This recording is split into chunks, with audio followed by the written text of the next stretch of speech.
ലഹരിക്കെതിരെ സംസ്ഥാന സർക്കാരുമായി സഹകരിച്ച Alappuzha Chengannur doctor K M. Cheriyan institute of medical സയൻസിൽ ഓപ്പറേഷൻ തൂഫാൻ കെയർ പ്ലസ് പദ്ധതി സംഘടിപ്പിച്ചു. ആഭ്യന്തരമന്ത്രി രമേശ് ചെന്നിത്തല ഉദ്ഘാടനം ചെയ്തു.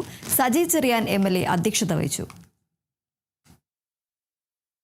Alappuzha Chengannur doctor K M. Cheriyan institute of medical സയൻസിലെ ലഹരി ചികിത്സാ വിഭാഗമാണ് ഓപ്പറേഷൻ തൂഫാൻ കെയർ പ്ലസ് പദ്ധതി സംഘടിപ്പിച്ചത്. ലഹരിക്കെതിരെ സംസ്ഥാന സർക്കാരുമായി സഹകരിച്ച് മുന്നോട്ടു പോകുക എന്നതാണ് പദ്ധതിയുടെ ലക്ഷ്യം.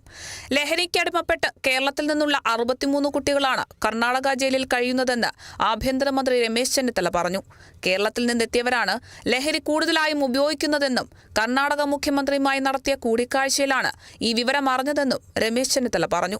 കക്ഷി രാഷ്ട്രീയ ഭേദമന്യേ രമേശ് ചെന്നിത്തല മുന്നോട്ട് കൊണ്ടുവരുന്ന ഈ തൂഫാൻ പദ്ധതിക്ക് ശക്തമായ പിന്തുണ നൽകുമെന്ന് എം.എൽ.എ സജി ചെറിയാൻ പറഞ്ഞു. ഒരു മന്ത്രി എങ്ങനെ ഒരു പ്രശ്നത്തെ കൈകാര്യം ചെയ്യുന്നു എന്നതിൽ മന്ത്രി രമേശ് ചെന്നിത്തലയുടെ കാഴ്ചപ്പാട് എല്ലാവരുടെയും അംഗീകാരത്തിന് വിധേയമായിട്ടുണ്ടെന്നും എം.എൽ.എ സജി ചെറിയാൻ പ്രശംസിച്ചു. കേരളത്തിൽ ഏറ്റവും കൂടുതൽ മയക്കുമരുന്നെത്തുന്നത് കടൽ വഴിയാണെന്നും ശക്തമായ നടപടി തീരദേശ മേഖലയിൽ സ്വീകരിച്ചാൽ മാത്രമേ ലഹരി വ്യാപനം തടയാൻ കഴിയൂ എന്നും സജി ചെറിയാൻ പറഞ്ഞു.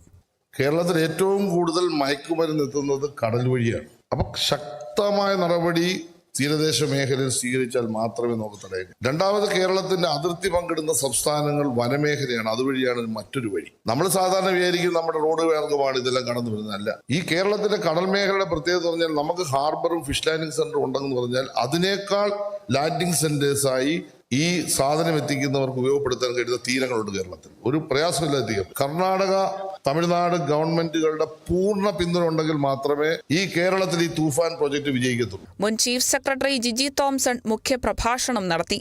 വിദ്യാഭ്യാസ സ്ഥാപനങ്ങൾ, സർക്കാർ സ്ഥാപനങ്ങൾ, സാമൂഹിക സന്നദ്ധ സംഘടനകൾ എന്നിവ ഇതിനോടകം ആശുപത്രിയുമായി സഹകരിച്ച് ഈ പദ്ധതിയുടെ ഭാഗമാകാൻ താൽപര്യം പ്രകടിപ്പിച്ചിട്ടുണ്ട്. Kerala vision news, Alappuzha.